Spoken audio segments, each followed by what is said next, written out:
Hello दोस्तों, Indian polity की हमारी सीरीज़ में आज हम लोग बात करते हैं संवैधानिक निकायों की, कॉन्स्टिट्यूशनल बॉडी। कौन कौन सी हैं? निर्वाचन आयोग, संघ लोक सेवा आयोग और राज्य लोक सेवा आयोग, वित्त आयोग और जीएसटी परिषद, SC/ST आयोग, भाषाई अल्पसंख्यक के लिए विशेष अधिकारी, कैग, महान्यायवादी और महाधिवक्ता। इलेक्शन कमीशन के बारे में देखते हैं। तो निर्वाचन आयोग किस भाग में है? भाग 15 में। तो इसके बारे में देखते हैं। ये क्या है? एक स्थायी और स्वतंत्र निकाय है जिसका उद्देश्य अनुच्छेद 324 के तहत संसद, राज्य विधानमंडल, राष्ट्रपति और उपराष्ट्रपति का चुनाव कराना होता है। राज्य में होने वाले जो पंचायत चुनाव होते हैं और निगम चुनाव होते हैं उसमें निर्वाचन आयोग भाग नहीं लेता, वो राज्य निर्वाचन आयोग कराता है। अनुच्छेद 324 के अनुसार निर्वाचन आयोग की संरचना देख लेते हैं। तो इसमें एक मुख्य निर्वाचन आयुक्त होता है और 2 अन्य आयुक्त होते हैं जिनकी नियुक्ति कौन करता है? राष्ट्रपति। ठीक। फिर इनके अलावा प्रादेशिक आयुक्त होते हैं।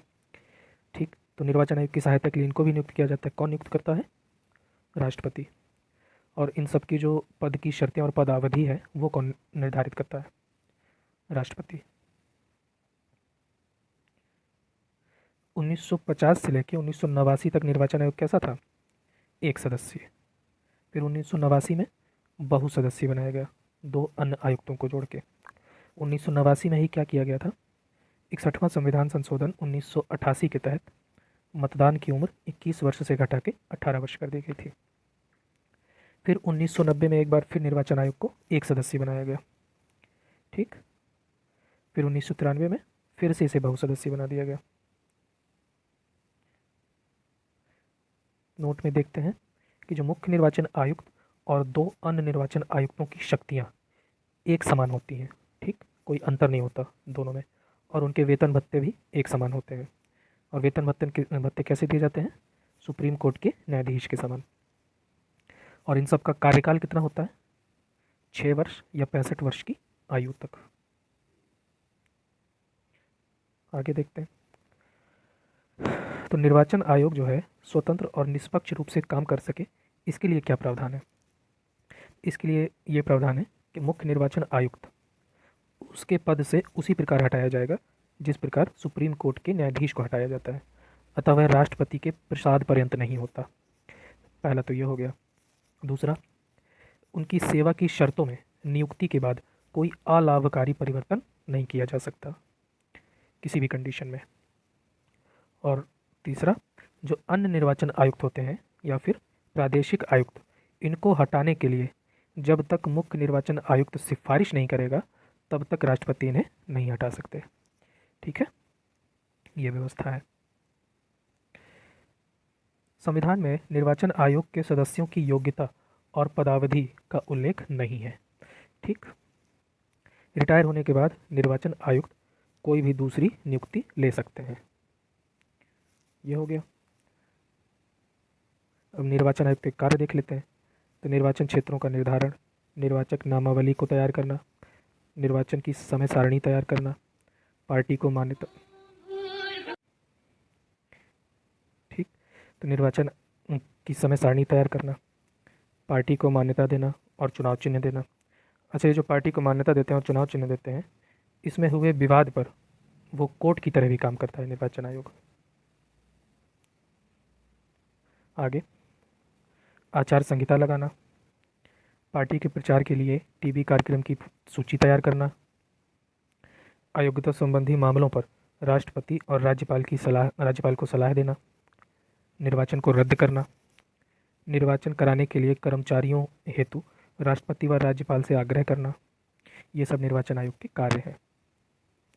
अब देखते हैं निर्वाचन आयोग से संबंधित सुधार समितियाँ। तो निर्वाचन आयोग से संबंधित जितनी समितियाँ हैं उनको मैंने यहाँ पे लिख दिया है। ठीक।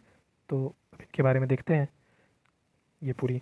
तो इसकी एक ट्रिक मैंने ऐसी बना ली थी, 7 शगों से इमोरे वर्मा। यहाँ से देखते हैं। संस्थानम समिति 1962, तारकुंडे व जेपी समिति 1974, शकधर समिति 1981, गोस्वामी समिति 1990, शेषन समिति 1992, इंद्रजीत समिति 1998, मोइली समिति 2007, रेड्डी समिति 2011, वर्मा समिति 2013। ठीक है। निर्वाचन आयोग की नोडल एजेंसी कौन है? विधि एवं न्याय मंत्रालय।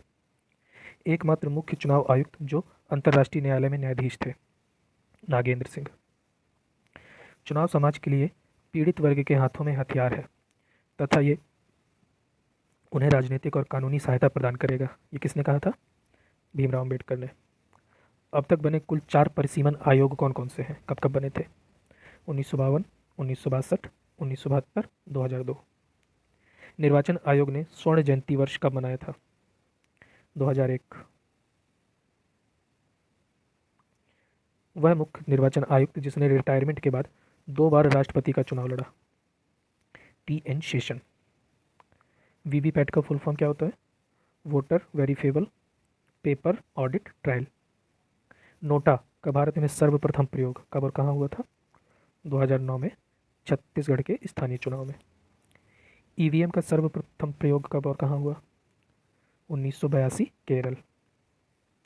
सर्वप्रथम राज्य निर्वाचन आयोग का गठन किस राज्य में हुआ था? MP। राष्ट्रीय मतदाता दिवस कब मनाया जाता है? 25 जनवरी को 2011 से मनाया जा रहा है ये।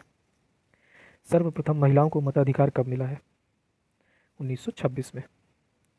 पिंक बूथ की शुरुआत कब हुई थी? 2015 में। अब आते हैं हम लोग संघ लोक सेवा आयोग, भाग 14, अनुच्छेद 315 से 323। तो ये भी एक स्वतंत्र और संवैधानिक निकाय है, संघ लोक सेवा आयोग। इससे संबंधित अनुच्छेदों को देख लेते हैं। 315 में क्या है? UPSC और स्टेट PCS। 316 में इसके सदस्यों की नियुक्ति और कार्यकाल। 317 में सदस्यों को हटाने की प्रक्रिया। 318 में पद की शर्तें, जो कौन निर्धारित करता है? राष्ट्रपति। 319 में सदस्यता की समाप्ति के बाद पद पर बने रहने से रोक है। 320 में आयोग के कार्य। 321 में कार्यों का विस्तार।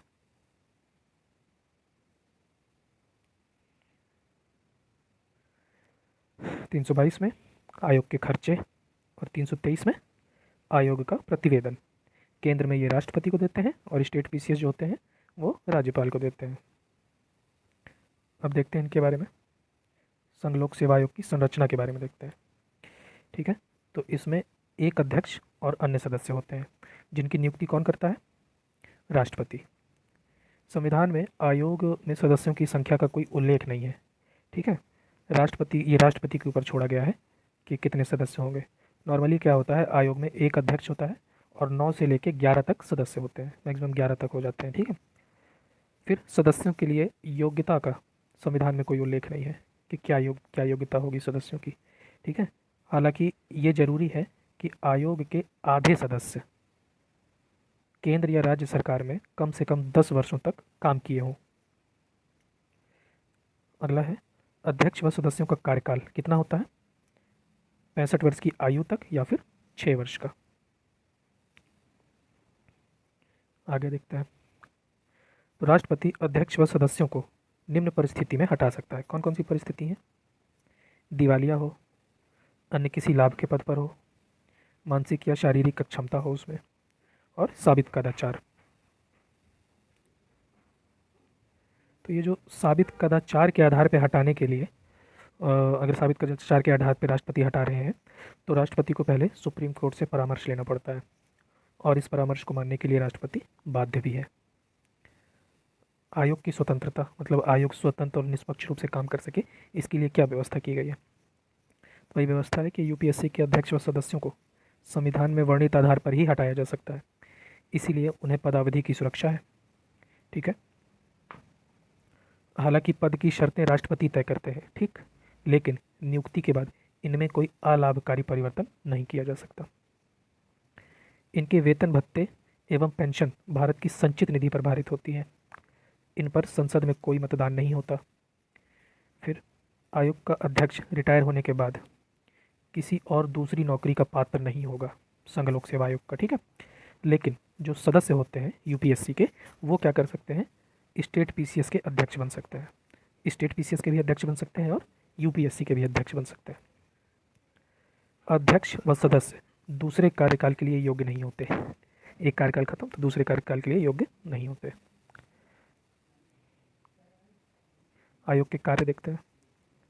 अखिल भारतीय सेवाओं के लिए परीक्षा कराना, दो या दो से अधिक राज्यों को विशेष योग्यता वाली सेवाओं की भर्ती में सहायता करना, राज्यपाल के अनुरोध पर राष्ट्रपति की स्वीकृति के बाद राज्यों को अन्य मामलों में सलाह देना। ठीक है, नोट क्या है, यूपीएससी जो है अपनी रिपोर्ट राष्ट्रपति को सौंपता है। ठीक, किसी स्वतंत्र मंत्रालय या विभाग को ये अधिकार नहीं है कि वो यूपीएससी के परामर्श को खारिज कर दे, वो सीधे राष्ट्रपति के लिए उनके लिए उत्तरदायी होता है। अब राष्ट्रपति के पास क्या पावर है इसके लिए, तो यूपीएससी के दायरे, राष्ट्रपति क्या कर सकता है, यूपीएससी के दायरे से किसी पद, सेवा या विषय को हटा सकता है तथा अखिल भारतीय सेवा, केंद्रीय सेवा व पद के संबंध में नियम भी बना सकता है।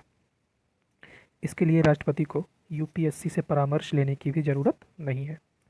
लेकिन इस तरह के नियमन का जो प्रस्ताव है वो कम से कम 14 दिनों तक संसद के पटल पर रखवाना होगा, मतलब 14 दिनों तक वहाँ पे बहस वगैरह होनी चाहिए, इस तरह का कुछ होना है तो। भारत में मेरिट पद्धति का प्रहरी कौन होता है, संघ लोक सेवा आयोग। संघ लोक सेवा आयोग की भूमिका कैसी है, सीमित और सलाहकारी प्रवृत्ति की है, मतलब कि केंद्र सरकार उसके सुझावों को माने या फिर खारिज करे, ये उसकी इच्छा पर निर्भर है। ठीक है, सरकार की एकमात्र जवाबदेही यही है कि अगर वो यूपीएससी के सुझावों को नहीं मानती है तो इसका कारण संसद को बताना होता है बस। क्या सरकार यूपीएससी के सलाहकारी कार्यों को नियंत्रित कर सकती है, हाँ कर सकती है। अब आते हैं राज्य लोक सेवा आयोग में। तो राज्य लोक सेवा आयोग भाग 14 वही 315 से 323 अनुच्छेद दोनों के सेम है, काम भी दोनों के सेम होते हैं, बस जो अंतर है वो देख लेते हैं। स्टेट पीसीएस के अध्यक्ष व सदस्यों की नियुक्ति कौन करता है, राज्यपाल, और नियुक्ति की सारी शर्तें यूपीएससी के समान होती हैं। ठीक है, अब यहाँ पर दिक्कत यह है कि स्टेट पीसीएस के अध्यक्ष और सदस्यों की नियुक्ति तो राज्यपाल करता है, लेकिन अगर इनको हटाना है तो हटाएगा कौन, राष्ट्रपति। स्टेट पीसीएस के अध्यक्ष और सदस्यों का कार्यकाल कितना होता है, 6 वर्ष या 62 वर्ष की आयु तक। निष्कासन के नियम क्या हैं, केवल राष्ट्रपति ही हटा सकता है, यूपीएससी के समान। अध्यक्ष व सदस्यों को हटाने के लिए साबित कदाचार को संविधान परिभाषित करता है या नहीं करता, करता है।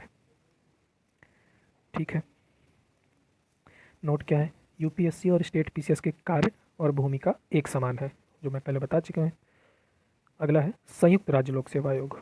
ये क्या होता है, इसका गठन कैसे होता है, तो संयुक्त राज्य लोक सेवा आयोग के बारे में देखते हैं। ये कोई संवैधानिक संस्था नहीं है संयुक्त राज्य लोक सेवा आयोग, इसका गठन विधानमंडलों के आग्रह पर संसद करती है इसका गठन। ठीक है, जैसे 2 या 2 से अधिक राज्यों के लिए एक ही राज्य लोक सेवा आयोग बना दिया जाता है। ठीक, इसके अध्यक्ष व सदस्यों की नियुक्ति कौन करता है, राष्ट्रपति, और इसके सदस्यों का कार्यकाल कितना होता है, 6 वर्ष या 62 वर्ष की आयु तक। सदस्य की संख्या और सेवा का निर्धारण कौन करता है, यहाँ पे राष्ट्रपति। संयुक्त राज्य लोक सेवा आयोग अपनी वार्षिक रिपोर्ट किसे सौंपता है, संबंधित राज्य के राज्यपाल को। यूपीएससी का गठन कब हुआ था, तो 1919 के अधिनियम के तहत 1926 में। ठीक है, और स्टेट पीसीएस तथा संयुक्त राज्य लोक सेवा आयोग का गठन कब हुआ था, 1935 के अधिनियम के तहत। नोट क्या है, पहले स्टेट पीसीएस के सदस्यों का कार्यकाल 60 वर्ष या 6 वर्ष की आयु तक, मतलब 60 वर्ष की आयु तक या 6 वर्ष का था, फिर बाद में इसको 62 वर्ष का किया गया है 41वें संविधान संशोधन 1976 के तहत। अब आते हैं हम लोग वित्त आयोग में। ठीक, वित्त आयोग, फाइनेंस कमीशन। वित्त आयोग का उल्लेख किस में है, अनुच्छेद 280 में, एक अर्धन्यायिक निकाय के रूप में। गठन कौन करता है, राष्ट्रपति प्रत्येक 5 वर्ष में या फिर आवश्यकता अनुसार इसका गठन होता है। वित्त आयोग की संरचना, इसमें एक अध्यक्ष होता है और सदस्य कितने होते हैं, 4, जिनकी नियुक्ति कौन करता है, राष्ट्रपति। इन सब का कार्यकाल क्या होता है, ये सब राष्ट्रपति के प्रसाद पर्यंत पद धारण करते हैं। क्या इन लोगों की पुनर्नियुक्ति हो सकती है? तो हाँ, इनकी पुनर्नियुक्ति भी हो जाती है। अब ठीक, तो वित्त आयोग के सदस्यों की योग्यता कौन निर्धारित करता है? संसद। अब योग्यता क्या है देख लेते हैं। तो अध्यक्ष की योग्यता क्या होती है? सार्वजनिक मामलों का अनुभवी होना चाहिए। और जो 4 सदस्य होते हैं वो कहाँ कहाँ से आते हैं?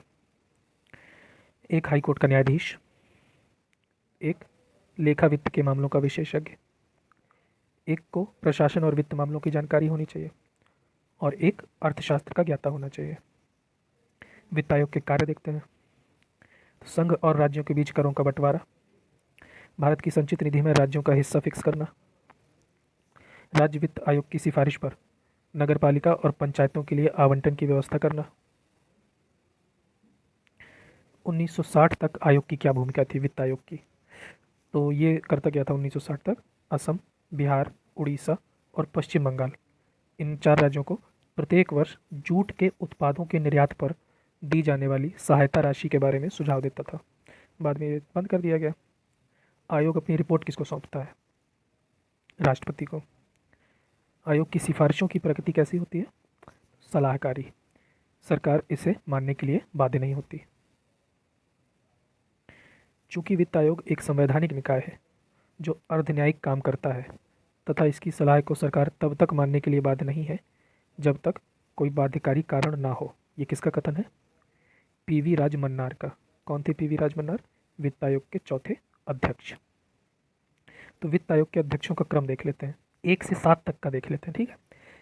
तो 1 से लेकर 7 तक। पहले अध्यक्ष केसी नियोगी थे, फिर संथानम, चंद्रा, राजमन्नार, त्यागी, रेड्डी, सिलात, ठीक, ये 7 तक याद रहेंगे। 15वें अध्यक्ष कौन है इस समय? जो 15वां वित्त आयोग गठित हुआ है 2020 से लेकर 2025 तक के लिए, उसके अध्यक्ष कौन है? एन के सिंह।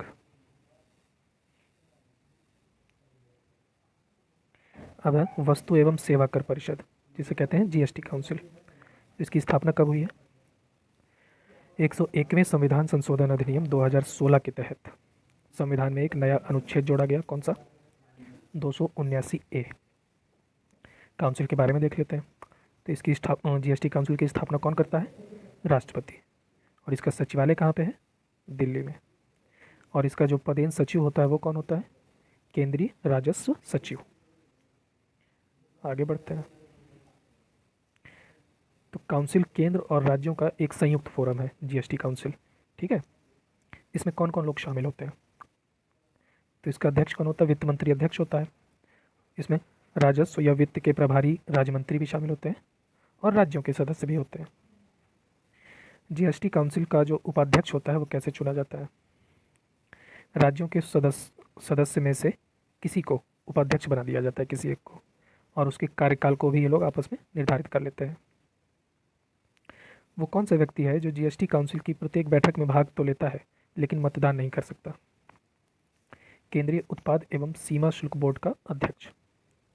काउंसिल का कोरम क्या होता है? कुल सदस्यों का आधा। अच्छा, काउंसिल का निर्णय लेने के लिए काउंसिल को कुल कितने मतों की जरूरत पड़ती है? उपस्थित सदस्यों का 3/4।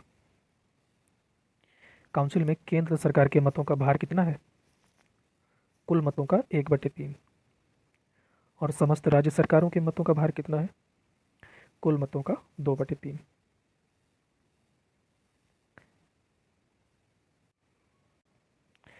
अब बात करते हैं हम लोग अनुसूचित जातियों के लिए जो राष्ट्रीय आयोग बने हैं, भाग 16 में। किस अनुच्छेद में है? 338 में। तो कुछ आयोग देख लेते हैं जो अनुसांविधिक आयोग हैं, जिनकी स्थापना संसद के एक अधिनियम के तहत की गई है। वो संवैधानिक आयोग नहीं है। राष्ट्रीय महिला आयोग कब बना था? 1992। राष्ट्रीय अल्पसंख्यक आयोग 1993। राष्ट्रीय मानवाधिकार आयोग 1993। राष्ट्रीय बाल अधिकार संरक्षण आयोग 2007। अच्छा, ST/ST के लिए, SC/ST के लिए एक विशेष अधिकारी की नियुक्ति किस अनुच्छेद में है? 338 में। तो आयोग का उदय कैसे हुआ ये देखते हैं।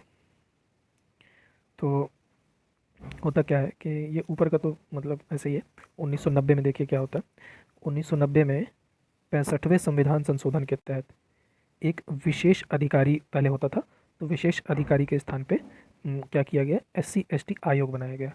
65वें संविधान संशोधन के तहत 1990 में SC/ST आयोग बन गया। फिर 2003 में क्या किया गया, 89वां संविधान संशोधन करके आयोग के दो भाग हो गए, SC के लिए अलग हो गया और ST के लिए अलग हो गया। तो 338 में क्या है, अनुसूचित जाति आयोग, और 338 का में क्या है, अनुसूचित जनजाति आयोग। ठीक है, तो आयोग की संरचना देख लेते हैं। तो इसमें एक अध्यक्ष होता है और एक उपाध्यक्ष होता है, और सदस्य कितने होते हैं, 3 सदस्य होते हैं। इन सब की नियुक्ति कौन करता है, राष्ट्रपति। तथा इनके पद की शर्तें और कार्यकाल कौन निर्धारित करता है, राष्ट्रपति। आयोग अपना प्रतिवेदन किसे सौंपता है, राष्ट्रपति को। 2018 तक आयोग और कौन से मामले देखता था, OBC के मामले भी देखता था।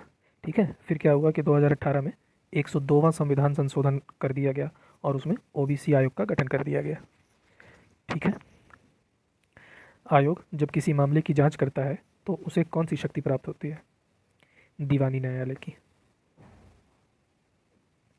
आयोग से कौन कौन परामर्श ले सकता है, तो केंद्र भी ले सकता है और राज्य सरकार दोनों ले सकती हैं।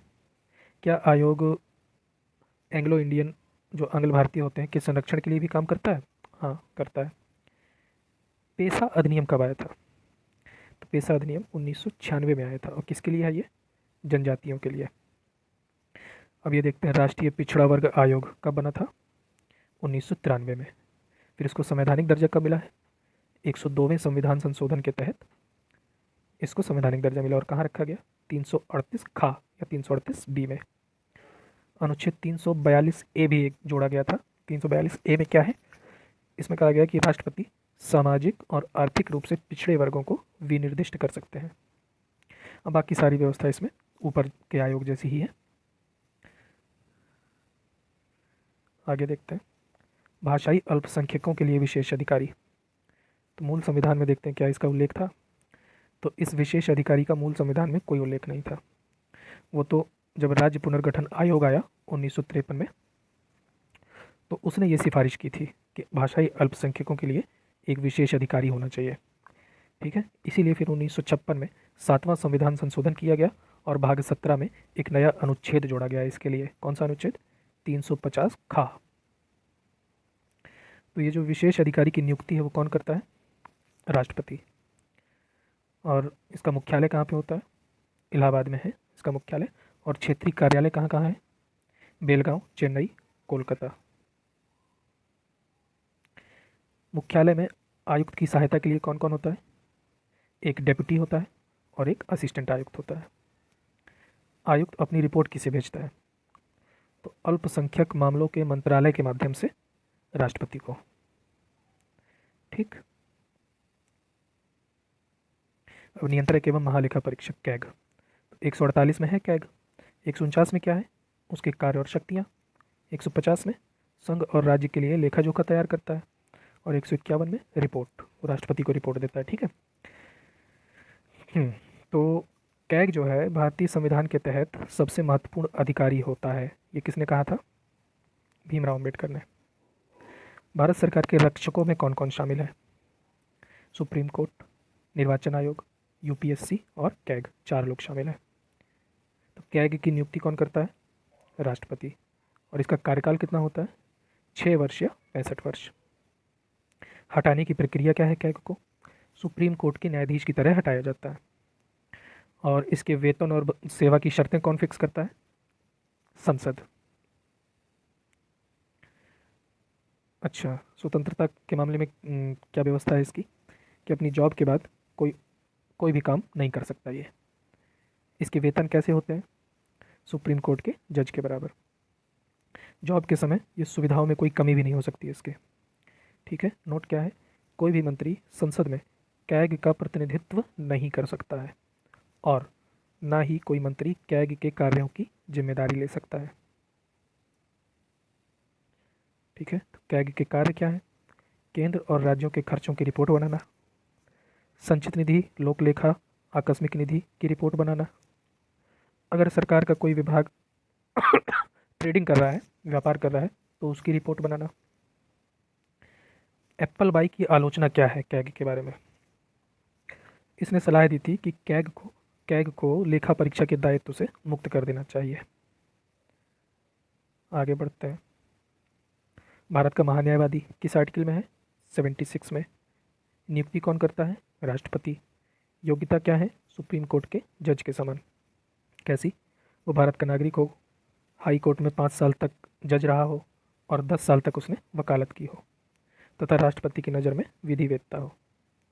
अब इसका महान्यायवादी का कार्यकाल और वेतन भत्ते कौन निर्धारित करता है?